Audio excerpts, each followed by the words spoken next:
आपने अभी तक देखा कि अंग्रेज़ों ने मराठों को हराने के बाद लगभग सारा भारत जीत लिया था। आप गौर करके अगर देखें तो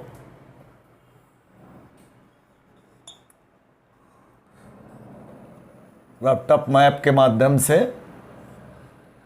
तो अवध पर होल्ड था ही अंग्रेज़ों का पहले बक्सर की युद्ध के बाद से। राजपूताना का क्षेत्र है, ये आपका कर्नाटक है, मद्रास प्रेसिडेंसी, और ये बम्बई प्रेसिडेंसी, और ये आपका फोर्ट विलियम बंगाल। तो ये मराठे थे, निजाम था और मराठा राज संघ के सरदार थे। दक्षिण में नागपुर के भोसले थे, उत्तर में तीन शक्तियाँ इंदौर के होलकर, बड़ौदा के गायकवाड़, और आप देखेंगे ग्वालियर के सिंधिया। तो इन सभी मराठा शक्तियों को हराकर, मराठा सरदारों, मराठा राज संघ के प्रमुख पेशवा को हरा करके अंग्रेज़ों ने 1818 ईस्वी तक सिवाय पंजाब के सारा भारत जीत लिया था। देखिए, कर्नाटक पर तो प्रभाव कायम ही हो गया था। और ये मैसूर कब जीत लिया था? पहले तो बंगाल जीता 1765। बंगाल का मतलब बंगाल, बिहार, उड़ीसा, अवध पर नियंत्रण। 1799 में मैसूर जीता। ठीक है, निजाम आश्रित मराठे निजाम को हरा कर नेस्तनाबूद कर देते हैं। निजाम बेलेजली की सहायक संधि स्वीकार कर लेता है। गायकवाड़ मराठा संघ के सरदारों में, अंग्रेज़ों के संरक्षण में चला जाता है और अंततः 1818-19 में मराठों को हरा करके सिवाय पंजाब के लगभग पूरा भारत जीत लेते हैं। मुग़ल बादशाह का कोई अस्तित्व नहीं था दिल्ली में, बहुत ही कमज़ोर मुग़ल सत्ता दिल्ली के आसपास तक सीमित थी इस समय। और मराठों को हराने के क्रम में ही अंग्रेज़ों ने सितंबर 1803 में दिल्ली पर कब्जा कर लिया था। लाल किले तक ही मुग़ल सत्ता सिमट कर रह गई थी। ठीक है ना। तो इसीलिए उत्तरांचल पीसीएस में भी पूछा गया है कि अंग्रेजी कंपनी के राज्य में मिलाया जाने वाला अंतिम पूर्ण स्वाधीन राज्य कौन था? कौन था? पंजाब। तो आप अगर देखेंगे आगे पंजाब पर हम चर्चा शुरू करें तो जिस तरह आपने देखा किस तरह मुग़ल मराठा संघर्ष आंग्ल मराठा संघर्ष में परिणत हुआ, उसी तरह मुग़ल सिख संघर्ष किस तरह आंग्ल सिख संघर्ष, अंग्रेज सिख संघर्ष में परिणत हुआ। आप जानते हैं सब कि पंजाब, पश्चिमोत्तर भारत में पंजाब का महत्व बहुत अधिक रहा। और पंजाब पंचनद शब्द से, ये पंचनद 5 नदियों के बीच का भूभाग है। ये 5 नदियाँ कौन है? सिंधु नदी और उसकी 5 सहायक नदियाँ, सिंधु और उसकी 5 सहायक, झेलम, चिनाव, रावी, ब्यास, सतलज। ये 5 नदियाँ सिंधु की 5 सहायक, सिंधु, झेलम, चिनाव, रावी, ब्यास, सतलज, यही क्रम है ना। आप गौर करें, एंशिएंट पढ़ेंगे तो वहाँ भी देखेंगे सरस्वती नदी जोड़ दें और ये 5 नदियाँ सिंधु की सहायक प्लस सिंधु नदी, इसी को कह देते थे 7 नदियों के बीच के भूभाग को सप्त सैंधव प्रदेश, है ना। और यही सप्त सैंधव प्रदेश जो आर्य मध्य एशिया से आए थे, उनकी राजनीतिक गतिविधियों का केंद्र बना था पहल भारत में। तो उस समय से लेकर पंजाब हो करके विदेशी आक्रमणकारी भारत पर आक्रमण सदैव करते रहे, है ना। जब आप एंशिएंट पढ़ेंगे तो सारी चीज़ें देखेंगे। सिंधु नदी पार करने का मतलब भारत में प्रवेश करना। ठीक है, सिंधु के पार ये 5 नदियों के बीच का भूभाग, पंचनद यानी पंजाब, झेलम, चिनाव, रावी, ब्यास, सतलज, इन 5 नदियों के बीच का भूभाग पंजाब, है ना, भारत का अंग रहा, अभिन्न अंग रहा, है ना। 1947 में जब भारत का बंटवारा हुआ, भारत और पाकिस्तान 2 भागों में, तो आप जानते हैं आधा पंजाब का आधा भाग कहाँ गया? पाकिस्तान वाले में, पश्चिमी पंजाब, है ना। तो 1947 के पहले पंजाब एक था और भारत में जो भी सत्ता रही उस पर पंजाब का प्रभाव कायम रहा। यहाँ पर देखना हमको ये है कि पहला इस्लाम अनुयायी कौन था जिसने पंजाब को जीता था? मध्य युग में इस्लाम अनुयायी शासकों ने भारत में शासन किया, तो जो पहला इस्लाम अनुयायी था वो कौन था जिसने पंजाब को जीता था? गजनी का सुल्तान, गजनी का तुर्क सुल्तान महमूद गजनवी पंजाब का विजेता था। आप तो पढ़े होंगे, कहेंगे अरे महमूद गजनवी तो आर्थिक उद्देश्यों से भारत में आक्रमण करता है, धन लूटने के लिए। पंजाब काहे जीतेगा? यदि पंजाब को जीता तो इसका मतलब महमूद गजनवी का उद्देश्य राजनीतिक था, ऐसा नहीं है। आर्थिक उद्देश्यों की पूर्ति सुविधा ढंग से कर सके। हेनरी लियट डाउनसन लिखते हैं, मेडुअल पढ़ेंगे आप लोग, कि 17 आक्रमण किए। आधुनिक इतिहासकार 12-13 आक्रमणों का ही ब्यौरा देते हैं।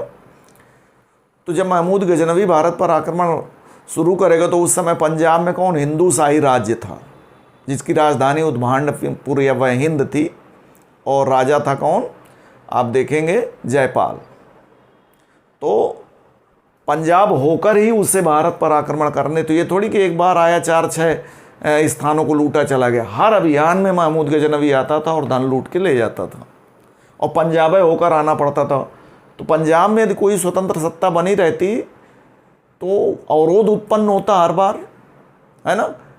तो सुविधाजनक ढंग से पंजाब होकर, पश्चिमोत्तर में पंजाब होकर भारत पर आक्रमण कर धन लूट सके, अपने आर्थिक उद्देश्यों की पूर्ति कर सके, इसलिए महमूद गजनवी ने पंजाब को जीतकर अपने गजनी साम्राज्य का अंग बनाया था।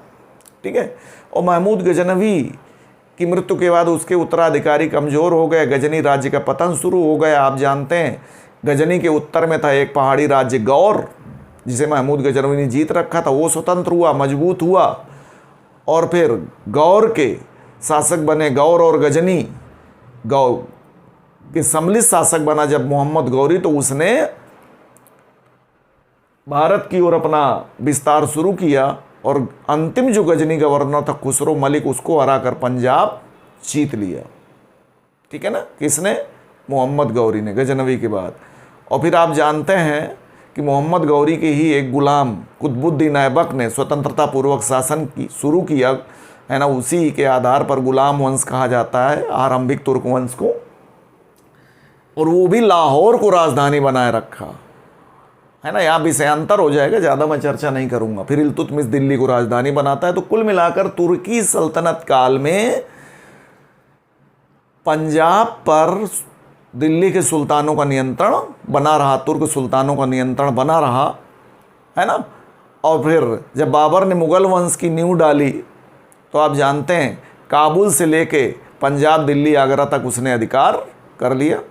उस समय दौलत खां लोधी पंजाब का गवर्नर था, उसे हराया गया। ठीक है ना। इब्राहिम लोधी का जो प्रमुख सरदार था। तो फिर आप देखेंगे कि मुग़लों के समय पंजाब में सिख गुरु अपना प्रभाव जमाना शुरू करते हैं। यानी पंजाब का पहला इस्लाम अनुयायी तुर्क विजेता महमूद गजनवी, और महमूद गजनवी के बाद अंतिम गजनी गवर्नर खुसरो मलिक से जीत लिया किसने? मोहम्मद गौरी ने। फिर सल्तनत का अंग बना रहा पंजाब। मुग़लों के समय सिख गुरुओं ने पंजाब में अपना प्रभाव जमाना शुरू किया। आप सब जानते हैं कि कुल 10 सिख गुरु हुए। कितने? कुल 10 सिख गुरु हुए, है ना। जो पहले सिख गुरु हैं वही सिख मत के संस्थापक हैं। ठीक है। सिख संप्रदाय के संस्थापक हैं। कौन है पहले सिख गुरु? गुरु नानक। ठीक है। इसीलिए इनका जन्म है और मृत्यु 1469 और 1539, कहीं कहीं मृत्यु की डेट 1538 दी गई, 39 सही है।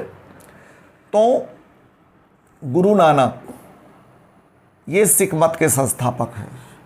बाकी गुरु नानक के बाद जितने 9 गुरु हुए वो सिर्फ सिख गुरु हैं। जैसे इनका कार्यकाल मैंने नहीं लिखा, मैं लिख दे रहा हूँ जल्दी से। जो अंगद दास हैं ये 1539 से लेकर के 52 तक, अमरदास हैं 1552 से लेकर के 74 तक, 1574 तक, और रामदास हैं वो 1574 से लेकर के 1606 तक, नहीं 1581 तक, सॉरी, और अर्जुन जो हैं वो 1581 से लेके 1606 तक रहे, और जो हरगोविंद हैं वो 1606 से लेकर 1645 तक रहे। हर राय हैं 1645 से लेकर के सिख गुरु रहे 61 तक, और हरकिशन हैं 1661 से लेकर 1664 तक सिख गुरु रहे, और तेग बहादुर हैं 9वें सिख गुरु 1664 से लेकर के 1675 तक सिख गुरु रहे, और अंतिम गुरु गोविंद सिंह आपके 1675 से लेकर के 1708 तक सिख गुरु रहे। तो ये जो कार्यकाल है इनका, ठीक है ना, ये जो देख रहे हैं ये गुरु की गद्दी पर जब तक रहे तब तक का कार्यकाल है, जब तक सिख गुरु रहे, जन्म मृत्यु नहीं। ये जन्म है 1469, मृत्यु 1539। तो सिख मत के संस्थापक कौन? गुरु नानक। जन्म कहाँ हुआ था? तलवंडी, है ना, ननकाना साहब पश्चिमी पंजाब में पड़ता है। कहाँ? तलवंडी में जन्मे थे, है ना, 1469 में। पिता कालू मेहता, माता का नाम तृप्ता, पत्नी सुलक्खी। किताबें भी आप पढ़ते जाइए। पत्नी कौन? सुलक्खी। जब वीडियो आप एक बार लेक्चर सुन लेंगे तो देख लेंगे, लेक्चर सुन लेंगे तो चीज़ें रिकॉल हो जाएंगी, ठीक है ना। यहाँ सुनने के बाद फिर कुछ भी पढ़िए, कोई भी किताब पढ़िए, है ना, गाइड पढ़िए, सारी चीज़ें समझ में आती है। तो पिता कालू मेहता, माता तृप्ता, है ना, और पत्नी सुलक्खी। जाति के खत्री थे, खत्री, ठीक है। 30 वर्ष की आयु में इन्हें ज्ञान प्राप्त हुआ, और इन्होंने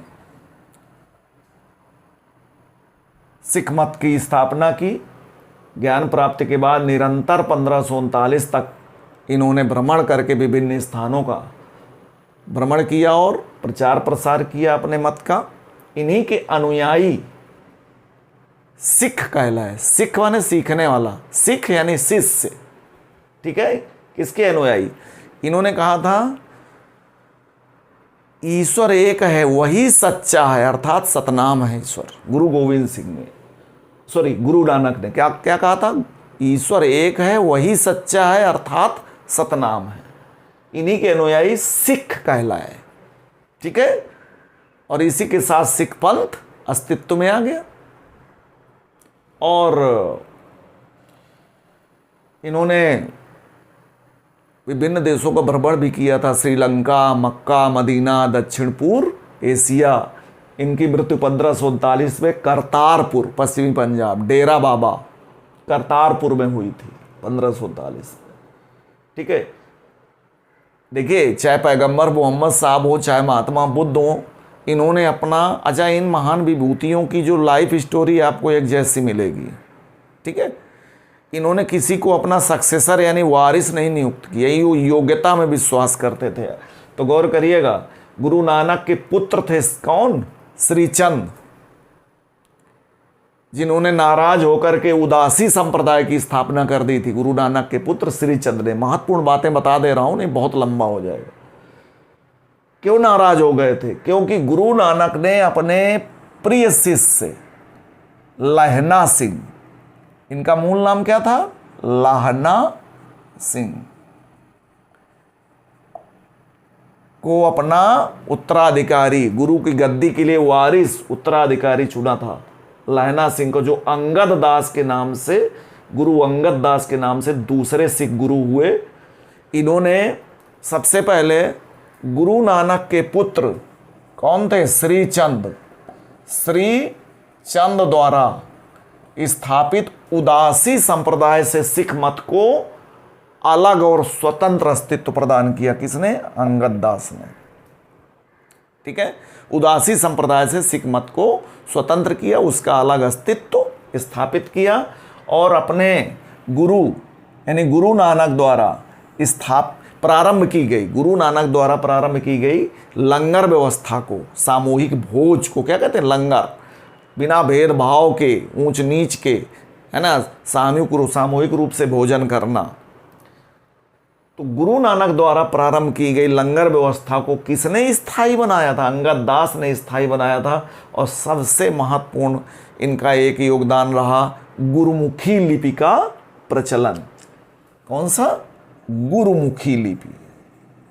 अच्छा बताइए, पंजाबी भाषा की लिपि कौन सी है? पंजाबी किस लिपि में लिखी जाती है? जैसे हिंदी देवनागरी है ना, वैसे पंजाबी गुरुमुखी में लिखी जाती। तो गुरुमुखी लिपि का प्रचलन किसने किया था? अंगद दास। बहुत बड़ा योगदान। आज तक गुरुमुखी है पंजाबी की लिपि, है ना। तीसरे सिख गुरु हुए अमरदास। अगर आपसे सवाल किया जाए कि सिख मत का बेहद व्यवस्थित ढंग से प्रचार प्रसार किसके समय से प्रारंभ किया, किसके प्रयासों से प्रारंभ हुआ, तो वो हैं अमरदास, तीसरे सिख गुरु। इन्होंने सिख मत के व्यवस्थित प्रचार प्रसार के लिए 22 गद्दियां, कितनी? 22 पीठें या 22 गद्दियां स्थापित की थी अमरदास ने, है ना। और अपनी जो गद्दी है कहाँ पर? गोइंदवाल में, गोइंदवाल में स्थापित की थी। कुल 22 पीठें या 22 गद्दियां सिख मत के व्यवस्थित प्रचार प्रसार हेतु अमरदास ने स्थापित की थी। प्रत्येक गद्दी का महंत गुरु अमरदास द्वारा चुना जाता था, जो इनके उपदेशों का प्रचार प्रसार करता था, सिख मत का प्रचार प्रसार करता था। अमरदास ने अपनी गद्दी गोइंदवाल में स्थापित की थी। और उल्लेख मिलता है कि गुरु अमरदास ने गोइंदवाल में ही एक प्रसिद्ध बावड़ी का निर्माण कराया था, है ना। ऐसा किंवदंती है कि इस बावड़ी का जल ग्रहण करने से सारे रोग धोग तक जो दूर हो जाते थे, ये प्रचलित था उस समय। अकबर अमरदास से भेंट करता है कहाँ? गोइंदवाल। गोइंदवाल में अकबर द्वारा मुलाकात की जाती है गुरु अमरदास से, है ना। और अमरदास से बहुत प्रेरित प्रभावित होता है अकबर, और प्रभावित होकर के अमरदास के शिष्यों को अकबर द्वारा तीर्थ यात्रा कर से मुक्त कर दिया जाता है। अकबर ने तीर्थ यात्रा कब हटाया था? 1563 ईस्वी में। और याद रहे, सबसे पहले कहाँ? यहीं हटाया था। अमरदास से गोइंदवाल में मिला, प्रभावित हुआ और गुरु अमरदास के शिष्यों को तीर्थ यात्रा कर से मुक्त कर दिया। अमरदास की पुत्री बीवी भानी को कुछ जमीन भी उल्लेख मिलता है कि अकबर ने दी थी। अमरदास की पुत्री बीवी भानी को। अमरदास के बाद जो आपके चौथे सिख गुरु हुए वो हुए कौन? रामदास। चौथे जो सिख गुरु हुए वो हुए रामदास, है ना, 1574 से 81 के बीच। अगर आपसे पूछा जाए अकबर सबसे ज़्यादा किस सिख गुरु से प्रभावित था, तो वो थे रामदास। अमरदास से भी अकबर के संबंध थे। दो सिख गुरुओं के अकबर के से अच्छे संबंध थे, अमरदास रामदास। लेकिन अकबर के सबसे अच्छे संबंध थे गुरु रामदास से। अकबर ने गुरु रामदास को 500 बीघा जमीन दी थी। कितनी? 500 बीघा गुरु रामदास को। और उसी 500 बीघा जमीन पर अपने नाम पर गुरु ने रामदासपुर नामक नगर बसाया था। कौन सा? रामदासपुर। और वहीं रामदासपुर में एक सरोवर के मध्य में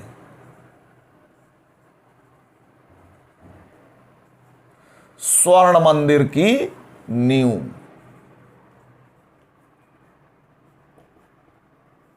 डाली गई। किसके समय डाली गई नींव? गुरु रामदास के समय। किसने डाली थी? देखिए, धार्मिक सौहार्द का कितना बढ़िया उदाहरण प्रस्तुत किया है गुरु रामदास ने। रामदासपुर नगर बसाया और वहीं पर एक सरोवर के मध्य में स्वर्ण मंदिर, यानी पंजाबी में कहें तो हरमिंदर साहब। हरि माने ईश्वर, ईश्वर का मंदिर। पंजाबी में कहते हैं स्वर्ण मंदिर को गोल्डन टेम्पल। हरमिंदर साहब, तो हरमिंदर साहब की नींव डाली, स्वर्ण मंदिर की नींव डाली। और नींव डालने के लिए किसको बुलाया था? कादिरी सूफी संप्रदाय के प्रसिद्ध संत मियाँ मीर को बुलाया था। तो किससे नींव डलवाई गुरु रामदास ने? मियाँ मीर से। तो स्वर्ण मंदिर की नींव किसने रखी थी? मियाँ मीर में। किसके समय रखी गई? रामदास के समय। याद रहे, इस स्वर्ण मंदिर का निर्माण कार्य इनके बाद हुए 5वें गुरु अर्जुन देव पूरा कराएंगे। ठीक है, अर्जुन देव पूरा कराएंगे। और अर्जुन देव ही इस पवित्र सरोवर, जिस सरोवर के मध्य में स्वर्ण मंदिर है, बहुत पवित्र सरोवर होगा तो उसका नाम क्या हो जाएगा? अमृत सरोवर, है ना। इसी के नाम पर, सर माने होता है सरोवर, तालाब। ठीक है, इसी के नाम पर आप देखेंगे न उस नगर का नाम क्या पड़ जाएगा? अमृतसर नगर। ठीक है, रोहित सरोवर का अमृत सरोवर। किसके समय? अर्जुन देव के समय। अभी बता रहा हूँ। तो रामदास के अकबर से बड़े अच्छे संबंध। मैंने बताया था अमरदास राम के प्रिय शिष्य थे रामदास, और साथ में गुरु अमरदास के दामाद भी थे रामदास। रामदास के समय गुरु का पद पैतृक हो गया। खास बात, अभी तक सवाल नहीं पूछा, किसके समय से गुरु का पद पैतृक हो गया था? रामदास के समय से। रामदास का कहना था, ये रामदास का ही कथन है कि एक गुरु की आत्मा दूसरे गुरु में स्वतः ही चली जाती है, और रामदास ने अपने तीसरे पुत्र अर्जुन देव को अपना वारिस, गुरु की गद्दी के लिए अपना उत्तराधिकारी जीते जी चुन लिया था। किसको? अर्जुन देव को। तो सिखों के 5वें गुरु हुए अर्जुन देव, बहुत प्रसिद्ध रहे। 5वें गुरु कौन? अर्जुन देव। और गुरु अर्जुन देव को सच्चा पादशाह, शुद्ध होता है पादशाह, लिखा बादशाह जाता है, सच्चा पादशाह भी कहा जाता है। किसे? गुरु अर्जुन देव को। आपको मैं बता दूं पहले इन्होंने क्या क्या किया, क्या क्या तथ्य हैं इनसे जुड़े हुए। इन्होंने 1589 में स्वर्ण मंदिर का निर्माण पूरा कराया। ठीक है, और आपको बता दूं अमृतसर और संतोषसर नामक सरोवर भी बनवाए थे। और वास्तव में अमृतसर उसी सरोवर को कहा गया जिसके मध्य में स्वर्ण मंदिर था। तो वहां पर जो नगर बसा उसे क्या कहा गया? अमृतसर नगर। सर माने होता है सरोवर, उसी पवित्र सरोवर के नाम पर बसे नगर को अमृतसर नगर कहा गया। ठीक है, फिर इसके बाद इन्होंने 1604 में 2 और नगर बसाए थे, है ना। एक आपका करतारपुर नगर बसाया था, है ना, जो महत्वपूर्ण है। कौन? करतारपुर नगर बसाया था। तरन तारन के संस्थापक भी कौन माने जाते? पंजाब में जिला है आज तरन तारन की स्थापना की, करतारपुर की स्थापना की इन्होंने। किसने? अर्जुन देव ने। ठीक है, इतना नहीं, गुरु अर्जुन देव ने 1604 में सिखों के पवित्र आदि ग्रंथ का संकलन कराया। आदि ग्रंथ का संकलन कराया।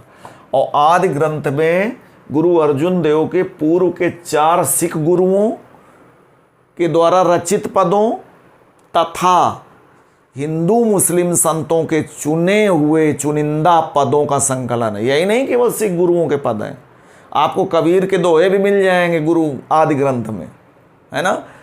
कबीर, धन्ना, है ना, कबीर, रैदास, धन्ना, पीपा, नामदेव, इन संतों की वाणियां भी आदि ग्रंथ में संकलित की गई, इन 4 सिख गुरुओं के साथ साथ। कितने देखिए महत्वपूर्ण काम किए। अर्जुन देव के समय से एक प्रथा और शुरू हो गई। अर्जुन देव के समय कौन सी? मंसद एवं मेउरा प्रथा इनके कार्यकाल के अंत से शुरू हुई। मेउरा प्रथा ये है क्या? वास्तव में मंसद और मेउरा अर्जुन देव के ऐसे शिष्य होते थे जिन्हें मंसद और मेउरा कहा जाता था, जो पंजाब के लोगों से उनकी आय का 1/10 भाग वसूलते थे। वही क्या कहलाते थे? मंसद और मेउरा कहलाते थे। एक्चुअली में अर्जुन देव, ये तो आप इनकी गतिविधियां, इनकी उपलब्धियां देखे, लेकिन अगर आपसे एक सवाल कर दिया जाए कि मुगलों और सिखों के बीच तनाव किसके समय प्रारंभ हुआ? अर्जुन देव के समय से प्रारंभ हुआ। मुगलों और सिखों के बीच तनाव, इसका रीजन क्या है? आप सब जानते हैं कि जब जहांगीर गद्दी पर बैठा तो उसके ज्येष्ठ पुत्र आमेर के कछवाहा राजपूत राजा मान सिंह की बहन मानबाई से अकबर का, जहांगीर का पहला विवाह हुआ था अकबर की इच्छा से। इसीलिए मानबाई को शाह बेगम की पदवी मिली हुई थी। और उन्हीं मानबाई, जहांगीर की बेगम मानबाई, जिन्हें शाह बेगम कहा जाता था, उन्हीं से उत्पन्न ज्येष्ठ पुत्र था खुसरो। ठीक है, अकबर के नवरत्नों में शामिल मान सिंह खुसरो के मामा थे।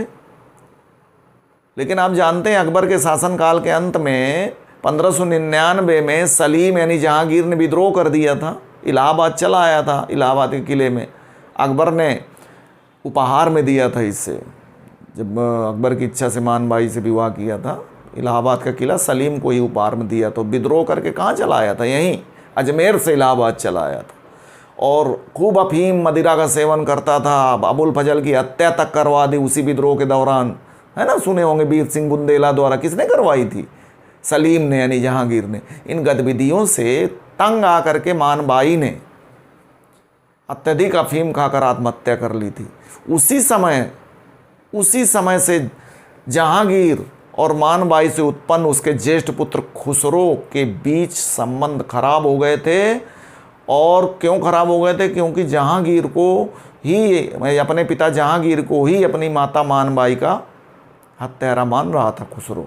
इसीलिए जब जहांगीर गद्दी पर बैठा तो खुसरो ने विद्रोह कर दिया। और मान सिंह, खुसरो को अपने मामा मान सिंह का सपोर्ट भी प्राप्त था। मान सिंह के साथ मिर्जा अजीज कोका के भी थे। इन दोनों मुगल सरदारों का सपोर्ट खुसरो को प्राप्त था। खुसरो भाग कर गए पंजाब, और पंजाब के तरन तारन में, कहाँ पर? तरन तारन में। इन्हीं सिखों के 5वें गुरु अर्जुन देव ने खुसरो को विजयी होने का आशीर्वाद दिया। एक तो खुसरो ने विद्रोह करके अब खुद को बादशाह घोषित कर दिया था। पंजाब गया था ताकि अपनी शक्ति बढ़ाए। गुरु से मिला, अर्जुन देव से। उन्होंने कहा आप विजयी होंगे, विजयी होने का आशीर्वाद दे दिया। इसका सीधा सीधा मतलब है कि बड़ा खतरनाक, मैंने बताया खतरनाक आशीर्वाद। कि इसका मतलब आप बादशाह बन जाओगे। और जहांगीर के जीते जी तो बादशाह बन नहीं पाएंगे। इसका सीधा मतलब था इस आशीर्वाद जहांगीर मर जाएगा और आप बादशाह बन जाओगे। बहुत नाराज हुआ जहांगीर। खुर्रम, जिस शाहजहां के नाम से बादशाह बनेगा, अपने पुत्र खुर्रम को लेकर इस विद्रोह को दबाने गया और खुसरो को गिरफ्तार कर खुर्रम के हवाले कर दिया गया था। और बाद में खुर्रम ने खुसरो की हत्या करवा दी और खुसरो को यहीं इलाहाबाद के जिस बाग में माता मानबाई के पास दफनाया गया, उसी को कहते हैं क्या, खुसरो बाग के नाम से आज जाना जाता है। तो अब अर्जुन देव को जब खुसरो को गिरफ्तार किया गया था, उसी समय अर्जुन देव को भी गिरफ्तार कर लिया गया था। और जहांगीर ने अर्जुन देव को मृत्युदंड दिया, फांसी दी, है ना, यानी हत्या करवा दी अर्जुन देव की। कारण एक था, खुसरो को आशीर्वाद देने के कारण, है ना। मुगल सिख संबंध खराब हो गए, तनावपूर्ण हो गए, जबकि अर्जुन देव के पहले कितने बढ़िया संबंध थे। इन दो गुरुओं से अकबर के जहांगीर के बाप अकबर के कितने अच्छे संबंध थे, आपने देखा। तो तनावपूर्ण हुए, कोई संघर्ष नहीं हुआ मुगल सेना से। ठीक है। अब एक बार टीजीटी में क्वेश्चन पूछा गया कि किसके परामर्श पर अर्जुन देव को फांसी दी थी जहांगीर ने? चंडू शाह, जो सरदार था जिसकी देखरेख में कैद किया गया था, उसी के परामर्श पर अर्जुन देव को फांसी दी थी, मृत्युदंड दिया था जहांगीर ने। अर्जुन देव को जहांगीर द्वारा मृत्युदंड दिए जाने के कारण मुगल सिख संबंध तनावपूर्ण हो गए। लेकिन अगर आपसे सवाल किया जाए कि मुगल सिख संघर्ष किसके समय से प्रारंभ हुआ, तो तनाव यहां से हुआ, लेकिन किसके बीच? मुगलों और सिखों के बीच। लेकिन संघर्ष, मुगल सिख संघर्ष की शुरुआत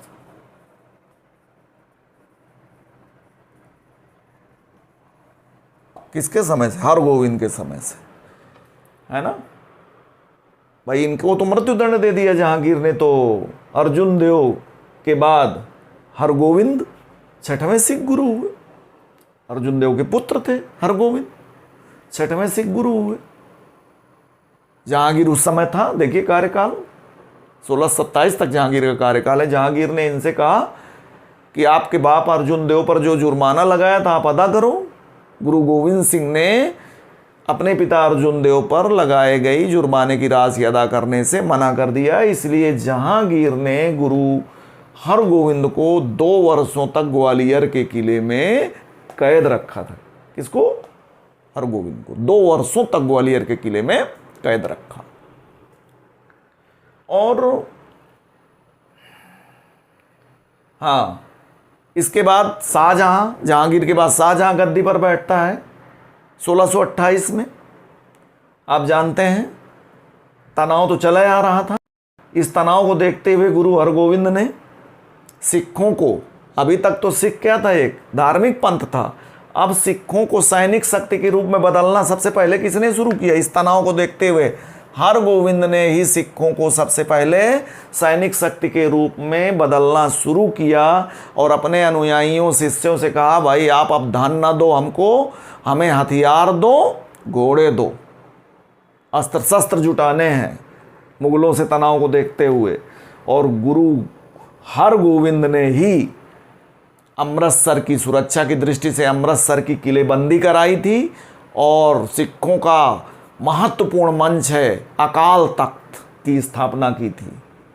अकाल तख्त की स्थापना प्लस अमृतसर की किलेबंदी और प्लस सिखों को सैनिक शक्ति के रूप में बदलना, ये सारे कार्य किसने? गुरु हरगोविंद ने।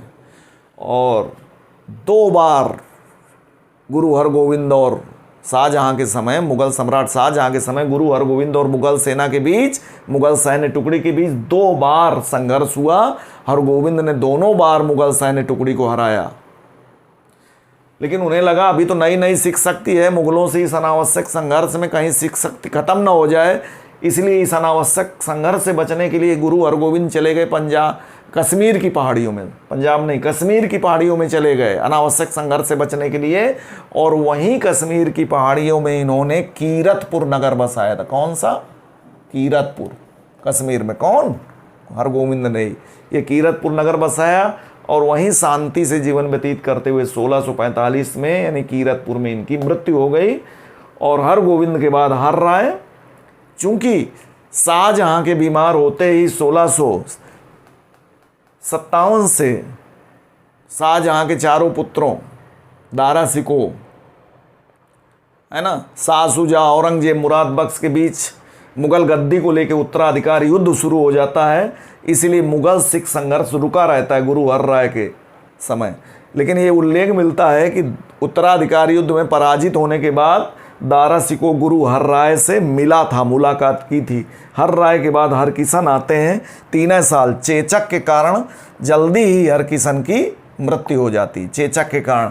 लेकिन गुरु की गद्दी को लेकर अगर आपसे सवाल पूछा जाए, उत्तराधिकार संघर्ष, गुरु की गद्दी को लेकर संघर्ष किसके समय से शुरू हुआ? हरकिशन के समय से शुरू हुआ।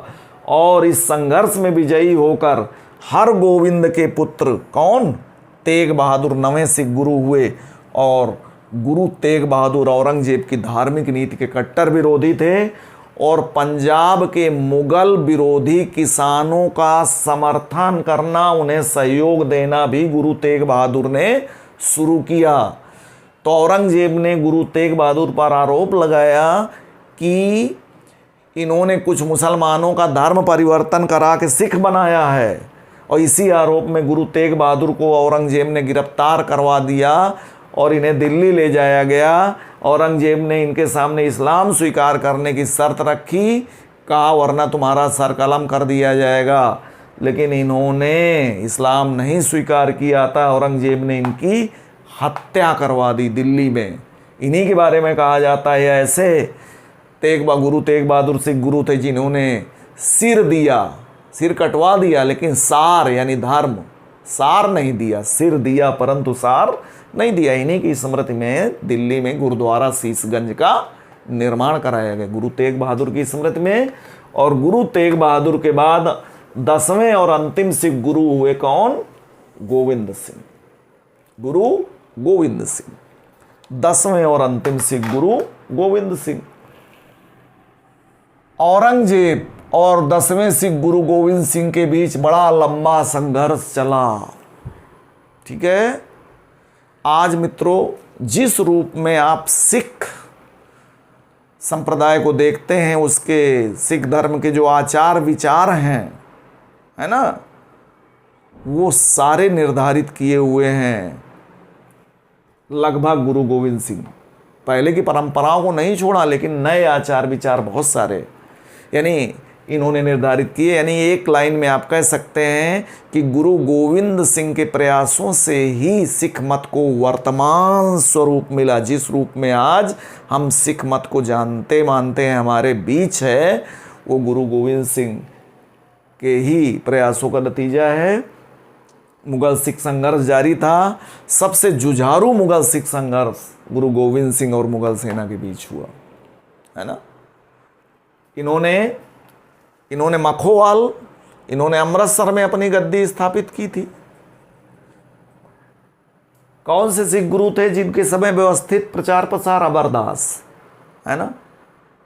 कौन से सिख गुरु थे जिन्होंने मांसाहार और मदिरापान पर प्रतिबंध लगाया? अमरदास।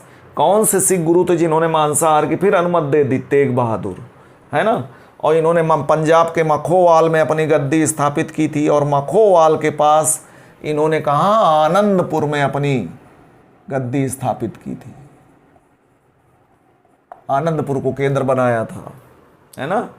इन्होंने हिमाचल प्रदेश के पहाड़ी राज्य पाउंटा, हिमाचल के, ये पटना में जन्मे थे गुरु गोविंद सिंह, है ना। हिमाचल के पहाड़ी राज्य, हिमाचल क्षेत्र में एक पहाड़ी राज्य, हिमाचल प्रदेश में एक पहाड़ी राज्य पाउंटा, पाउंटा नगर, राज्य न कहिए, हिमाचल प्रदेश के पहाड़ी क्षेत्र में पाउंटा नगर की स्थापना की, और पाउंटा में ही सिखों को सैनिक प्रशिक्षण, यहीं पर सिखों को सैनिक प्रशिक्षण देना शुरू किया। मुगलों से तनाव को देखते हुए अगर पूछा जाए सिखों को घोर लड़ाकू जाति किसने बनाया? गुरु गोविंद सिंह ने। एकांत में हिमाचल प्रदेश के पहाड़ी क्षेत्र में पाउंटा नगर स्थापित किया, जहां सिखों को सैनिक प्रशिक्षण देने लगे, और अपनी स्थिति मजबूत बनाने के लिए आनंदपुर तथा कीरतपुर, आनंदपुर पंजाब में और कीरतपुर कश्मीर में, आनंदपुर तथा कीरतपुर पश्चिमोत्तर में, आनंदपुर तथा कीरतपुर के बीच इन्होंने कितने किले बनवाए? आनंदगढ़, केसगढ़, लौगढ़, फतेहगढ़, 4 मजबूत किले बनवाए। आनंदगढ़, केसगढ़, लौहगढ़, फतेहगढ़, आनंदगढ़, केसगढ़, लौहगढ़ और फतेहगढ़, ये 4 किले बनवाए। ठीक है। औरंगजेब के समय मुगल सेना से इनका संघर्ष 1690 में शुरू हुआ। 1690 में इनका मुगल सेना से संघर्ष प्रारंभ हुआ। मित्रों आप देखिए, औरंगजेब लड़ते लड़ते मर गया 1707 में, है ना।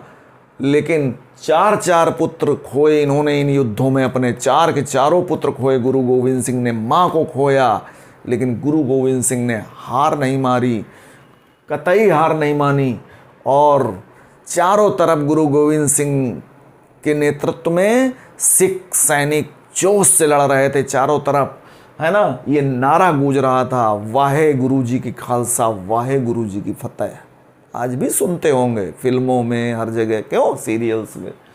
तो ये नारा गूंजना वास्तविक रूप से यहाँ शुरू हुआ था। जैसे आप पढ़ेंगे बंगाल विभाजन के दौरान, जो बंगाल विभाजन की प्रतिक्रिया स्वरूप स्वदेशी आंदोलन शुरू हुआ था, तो पूरा बंगाल वंदे मातरम के नारों से गूंज उठा था, पूरा बंगाल। वैसे इस समय पूरा पंजाब किस नारे से, वाहे गुरु जी की खालसा, वाहे गुरु जी की फतेह से गूंज उठा।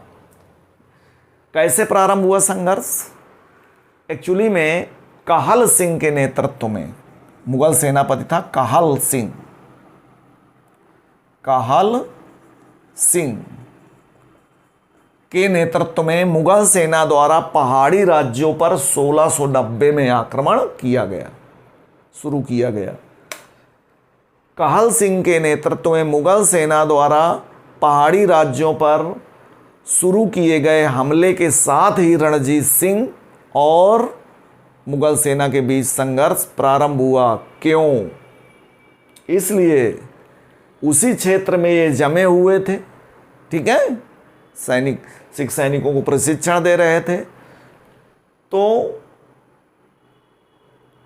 सॉरी, एक चीज संशोधन करिए, कहल सिंह नहीं, आलिफ खां के नेतृत्व में, आलिफ खां के नेतृत्व में मुगल सेना द्वारा पहाड़ी राज्यों पर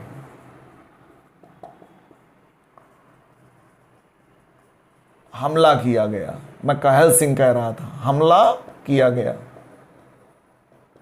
इसी के साथ इनका संघर्ष सिखों से शुरू हुआ। कभी कभी वायरस आ ही जाता है। तो अब ध्यान दीजिए, आलिफ खां के नेतृत्व में ये मुगल सेनापति थे। मुगल सेना ने जब पहाड़ी राज्यों पर हमला किया तो अब आया कहलपुर, एक राज्य है, कहल सिंह में लिख रहा था, कहलपुर के राजा कौन थे? भीमचंद ने रणजीत सिंह से सहायता मांगी।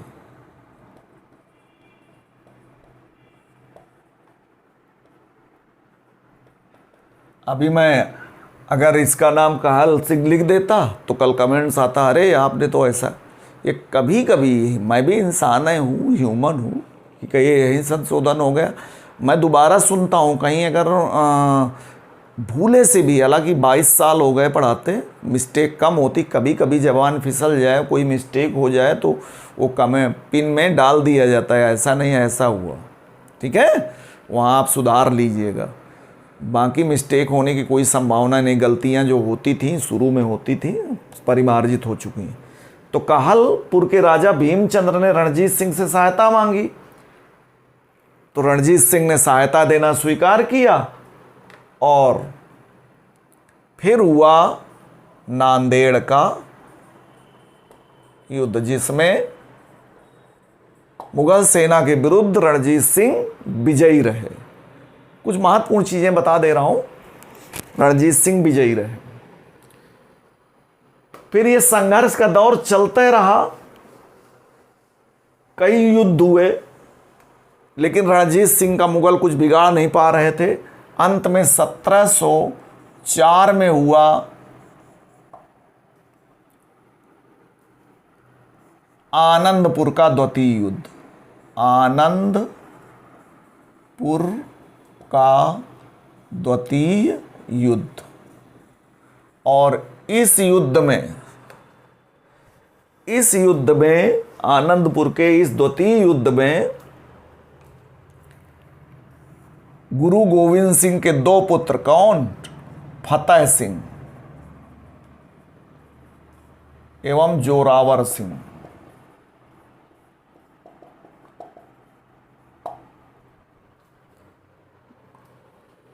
इस युद्ध में मुगल सेना सफल हो रही थी गुरु गोविंद सिंह तो बच निकले, लेकिन गुरु गोविंद सिंह के दो पुत्र फतेह सिंह और जोरावर सिंह गिरफ्तार कर लिए गए, और साथ में गुरु गोविंद सिंह की मां को भी गिरफ्तार कर लिया गया।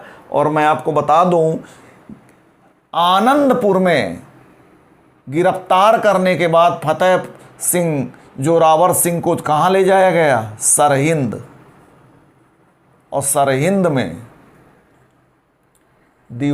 इन्हें दोनों को दीवार में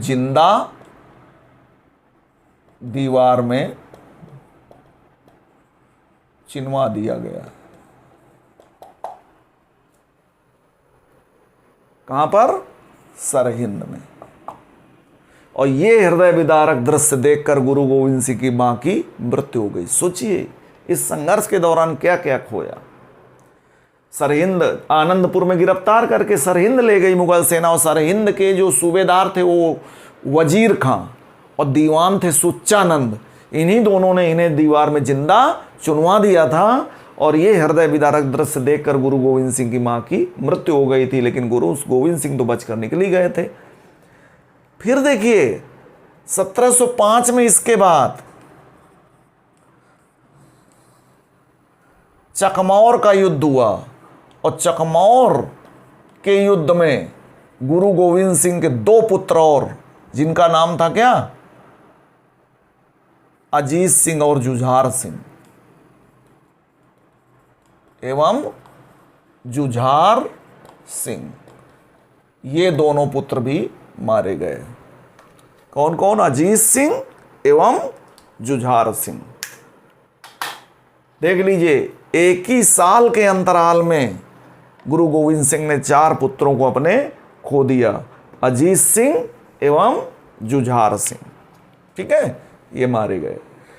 हार नहीं मानी, और इसी के बाद एक युद्ध हुआ, खिदराना का युद्ध। कौन सा? खिदराना का युद्ध, जिसमें गुरु गोविंद सिंह विजयी रहे, मुगल सेना को हरा दिया। 4 पुत्र खोने के बाद धैर्य नहीं खोया, और खिदराना के युद्ध में गुरु गोविंद सिंह विजयी हुए, मुगल सेना को हराया। सोचिए, और इसी संघर्ष के दौरान 1707 में औरंगजेब की मृत्यु हो गई। ठीक है, और 1708 में नांदेड़ में, गोदावरी किनारे नांदेड़ नामक स्थान पर एक पठान अजीम खान ने छुरा मारकर गुरु गोविंद सिंह की हत्या कर दी, है ना। अब चूंकि गुरु गोविंद सिंह की ही इच्छा थी कि मेरे बाद कोई गुरु का पद नहीं होगा, इसलिए समस्त सिख समुदाय इनका आदर करता था कि इनकी इस इच्छा का सम्मान किया गया, और इन्हीं के साथ गुरु का पद समाप्त कर दिया गया। ठीक है, और फिर इसके बाद अब मुगल सिख संघर्ष तो जारी ही था, तो फिर सिखों का नेतृत्व इन्हीं का एक पक्का शिष्य होगा, बंदा बहादुर वो करेगा। लेकिन कुछ महत्वपूर्ण बातें अभी मैंने कहा था, इन्हीं के प्रयासों से सिख मत को वर्तमान स्वरूप मिला, तो कुछ तथ्य इनके बारे में और जान लें। इन्होंने ही सिख पंथ को खालसा पंथ नाम दिया था, यानी 1699 में वैसाखी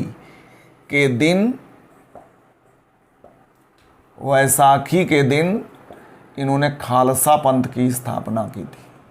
खालसा पंथ, सिख पंथ को खालसा पंथ नाम दिया। खालसा माने होता है शुद्ध या पवित्र। ठीक है, फिर इन्होंने ही पाहुल प्रथा प्रारंभ की थी। ठीक है, पाहुल प्रथा क्या होती है? ये जाति बंधन तोड़ने के उद्देश्य से इस प्रथा को शुरू किया था। इसमें जब किसी भी नए व्यक्ति को सिख मत में प्रवेश दिया जाता था, तो समस्त सिख समुदाय के लोग एक दूसरे, एक ही बर्तन से, एक ही कटोरे से प्रसाद ग्रहण करते थे, जूठा, ताकि आपसी भाईचारा बढ़ाया जा सके। पाहुल प्रथा, है ना, खालसा पंथ की स्थापना।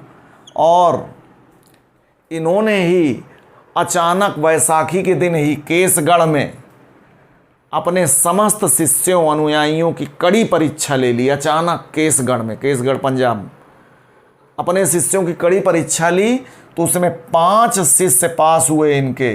खरे उतरे 5 शिष्य जिन्हें क्या कहा गया, पंच प्यारे। तो पंच प्यारे प्रथा आज भी जारी है। किसके समय से? पंच प्यारे, इन्हीं के 5 शिष्य हैं। इन्होंने ही कहा था कि मेरे बाद गुरु का कोई पद नहीं होगा, जहाँ मेरे 5 शिष्य उपस्थित होंगे वहाँ मैं स्वतः ही उपस्थित हो जाऊँगा। ठीक है। इन्होंने ही महिलाओं के नाम के साथ कौर और पुरुषों के नाम के साथ सिंह और महिलाओं के नाम के साथ कौर लगाने की प्रथा शुरू की थी। किसने? गुरु गोविंद सिंह ने, है ना। सिखों में नाम देख लीजिए, जसवंत के आगे सिंह लगा दो तो जेंट्स, जसवंत के आगे कौर लगा दो तो लेडीज। अंतर, नाम तो एक होता है, इसलिए नामकरण में बहुत प्रॉब्लम सिखों को नहीं होती है। ठीक है, सिंह और कौर लगा। पंच ककारों का प्रचलन, पंच ककार 5 के,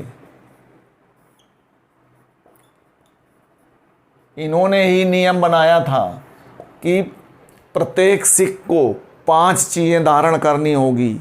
केस, बाल, केस, कच्छा, कंघा, कड़ा और कटार।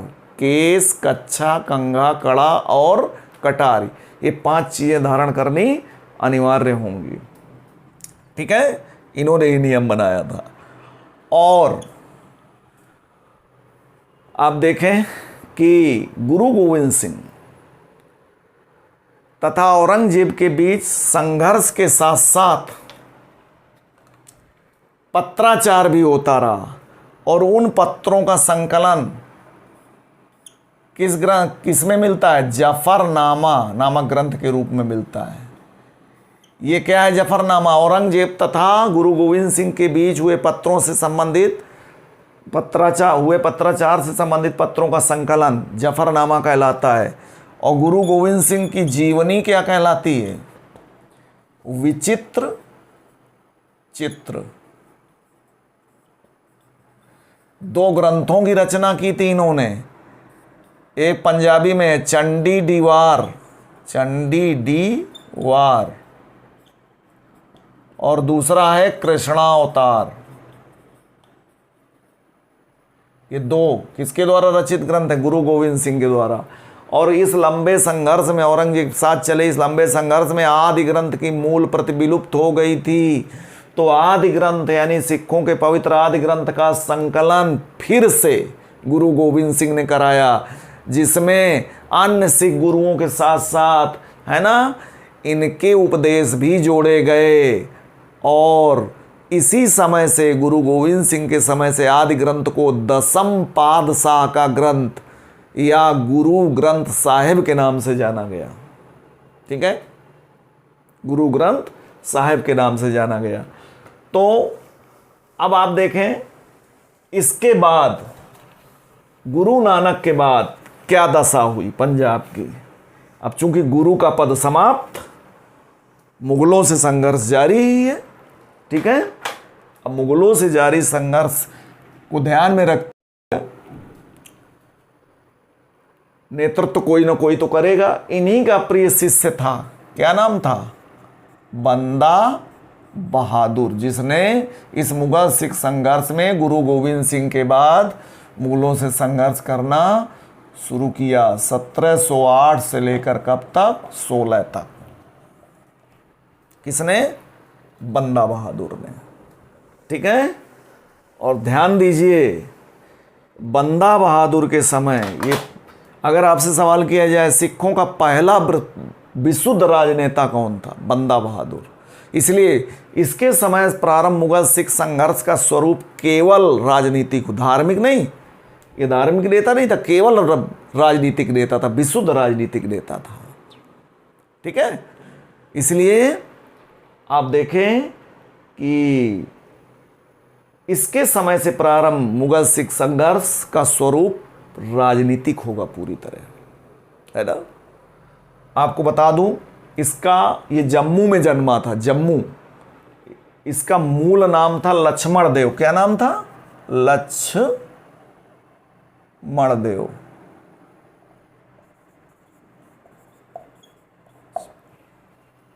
इसने जब वैराग्य ग्रहण किया तो अपना नाम बदल के क्या? रखा, क्या नाम पड़ गया? माधव दास बैरागी। ठीक है। फिर इसके बाद ये नांदेड़ में गुरु गोविंद सिंह से मिला, उनसे प्रभावित हुआ, उनका शिष्य बन गया। शिष्य को बंदा भी कहते हैं। इतना प्रभावित हुआ कि खुद को गुरु का असली बंदा कहने लगा। बहादुर तो था ही, तो फिर शिष्य बनने के बाद बंदा बहादुर के नाम से इसे जाना गया। यही नाम ज़्यादा पॉपुलर हुआ। ठीक है। इसके समय दो नई बातें आपको देखने को मिलेंगी। एक, गुरुमत्ता प्रथा, गुरुमत्ता प्रथा, और दूसरी, मुगलों से संघर्ष में 2.5 फट की नीति। फट की नीति, ये क्या है? गुरुमत्ता प्रथा।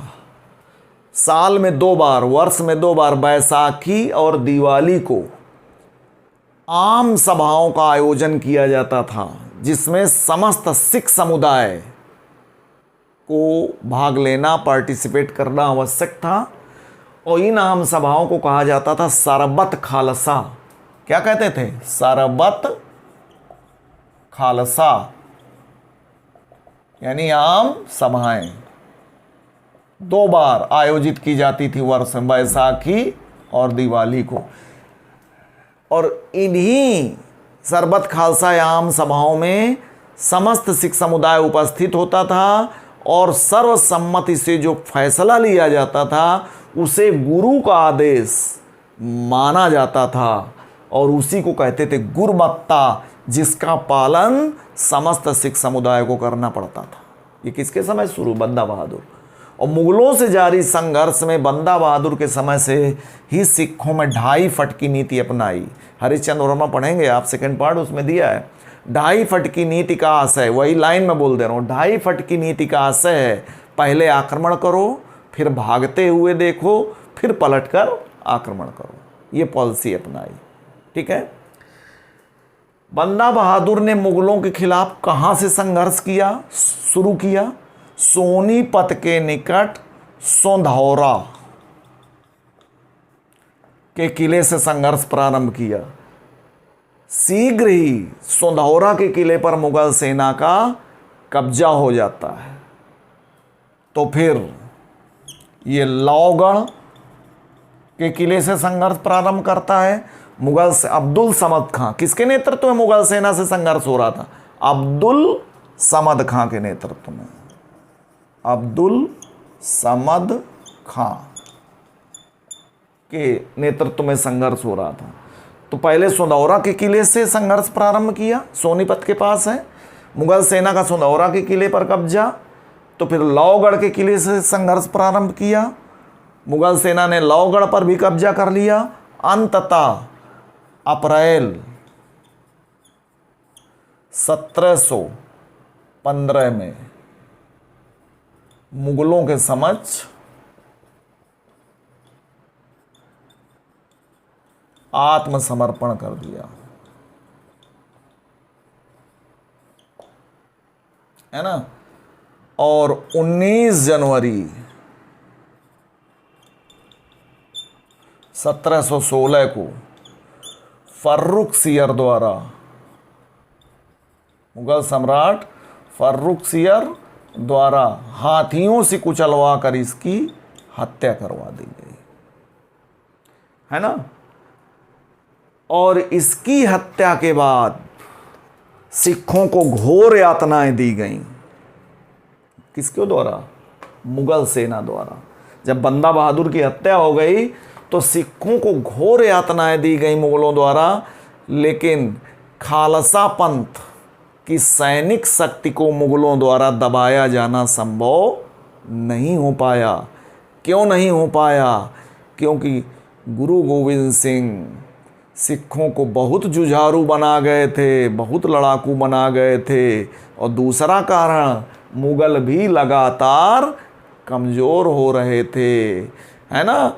मुगल साम्राज्य भी पतनशील था। बादशाह कमज़ोर हो रहे थे, साम्राज्य का विघटन हो रहा था, इसलिए खालसा पंथ की सैनिक शक्ति को दबाना, बंदा बहादुर के बाद भी खालसा पंथ की सैनिक शक्ति को दबाना संभव नहीं हो पाया, है ना।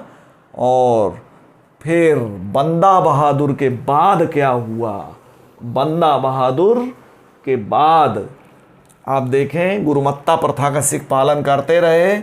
फिर आए फैजुल्लापुर के रहने वाले थे, पंजाब में फैजुल्लापुर निवासी थे कपूर सिंह, जिन्होंने 1748 में दल खालसा की स्थापना,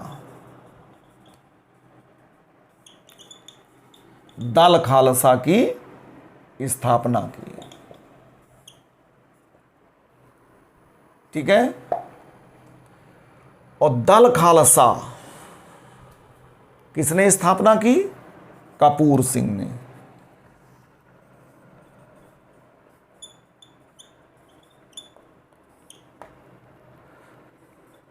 और इसी दल खालसा के नेतृत्व में सिख संगठित हुए और पंजाब का विस्तार प्रारंभ किया। ठीक है। इसी दल खालसा के नेतृत्व में संगठित होकर सिखों ने पंजाब का विस्तार प्रारंभ किया।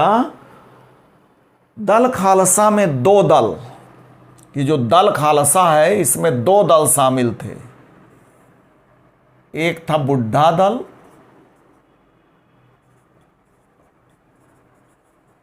और दूसरा था तरुण दल, युवाओं का दल। और इसी दल खालसा ने 1753 से एक व्यवस्था प्रारंभ की। कौन सी? राखी व्यवस्था।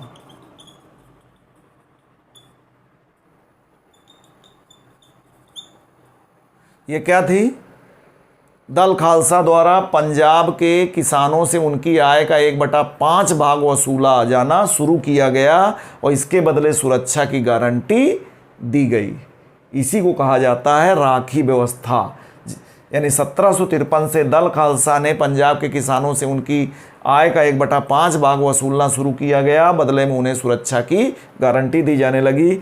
और दल खालसा के नेतृत्व में 1764 में सिखों ने अमृतसर